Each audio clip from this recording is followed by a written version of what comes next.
E, Daniel, um desses países é a Alemanha. A Alemanha, a gente acompanhou isso aqui de perto.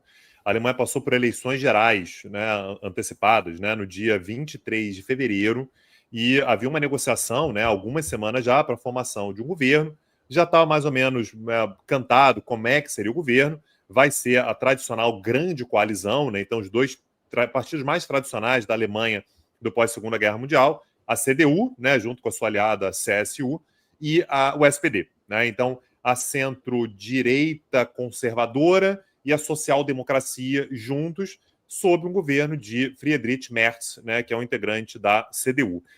A impressão que houve na Alemanha, Daniel, e a gente teve o anúncio hoje, né, depois de 45 dias de negociações, no dia de hoje foi anunciado que, beleza, temos um governo para apresentar, é de que as negociações elas estavam lentas, elas estavam se arrastando, tinha ali alguns pontos que não eram exatamente consensuais, mas que a avalanche de tarifas dos Estados Unidos acelerou. Ela deu uma noção de perspectiva. Falou, olha, a gente está preso aqui, não estamos conseguindo avançar em questões relacionadas à migração, em questões relacionadas à liberação de drogas ou que coisa assim. Meu amigo, a sobrevivência da economia alemã ela está em risco. Só para ter uma ideia, Daniel, a previsão para esse ano agora, para o ano de 2025, feita no ano passado, ou seja, antes de Donald Trump assumir a presidência, era de um crescimento de 0,8%, que é pouco, né? A gente já vem falando aqui, a Alemanha está em recessão, a situação econômica da Alemanha não é boa. A perspectiva, portanto, para esse ano era de crescimento, mas um crescimento de apenas 0,8%. A partir do momento em que Trump anuncia essas tarifas todas, a previsão de crescimento ela cai para 0,1%.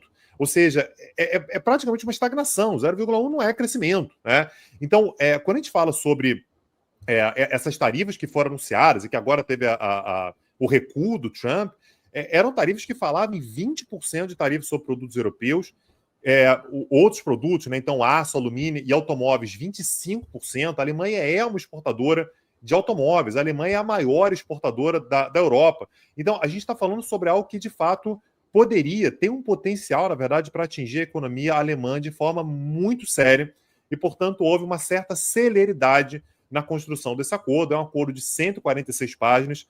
Essa, aliás, é uma tradição alemã muito curiosa, né? A gente vê coalizões sendo montadas em tudo quanto é lugar, uma coalizão meio de boca ali, meio de intenções e tal. Na Alemanha você tem um acordo tem 146 páginas, está lá, você fez tal coisa, pega lá, o acordo na página 82 está dizendo qual era o acordo que a gente tinha exatamente para esse governo. Então o acordo, Daniel, ele fala sobre endurecimento da política migratória, que era uma pauta do Friedrich Merz, o SPD acabou perdendo, reafirma o apoio à Ucrânia e fala em modernização e digitalização econômica.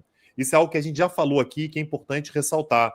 Às vezes a gente olha para a Alemanha e fala assim, meu Deus, a Alemanha ela deve ser toda modernizada, digitalizada. A Alemanha, assim como vários outros países europeus, tem problemas sérios em termos de digitalização, acesso à internet, manutenção de sinal de internet, acesso à internet em todos os lugares, digitalização do setor bancário. Então, a ideia da Alemanha, ao longo dos próximos anos, é ampliar a competitividade. E uma frase muito interessante dita pelo Merz hoje é: vamos levar a União Europeia junto conosco. E outra coisa, Daniel, que fica bastante claro também de qual vai ser a tônica desse governo, o Merz ele tem como grande rival política na Alemanha, né, dentro do seu próprio partido, a Merkel. Né? Ele sempre esteve numa posição crítica à Merkel. Eles são do mesmo partido, mas ele sempre criticou muito a austeridade da Merkel. A lógica dele é: a Alemanha vai precisar gastar. A Alemanha, isso faz parte do compromisso, é um gasto de 500 bilhões de dólares, 500 bilhões de euros na atualização da infraestrutura alemã ao longo dos próximos 10 anos.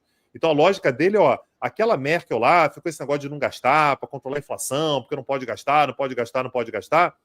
Acabou isso. A gente vai precisar gastar para ativar a economia alemã. Incentiva a indústria bélica. A Alemanha precisa ser capaz de se defender. Os europeus têm que ser capazes de se defender. Fala ainda do acordo em corte de impostos, diminuição do custo de vida, né? Então combater ali a alta do custo de vida, fim de exigências burocráticas, a volta do subsídio para a compra de carros elétricos e híbridos e a abolição de algumas legislações que eram bastante impopulares na Alemanha porque eram consideradas um excesso de burocratização. provavelmente esse governo ele passa a ter a caneta, né, Daniel?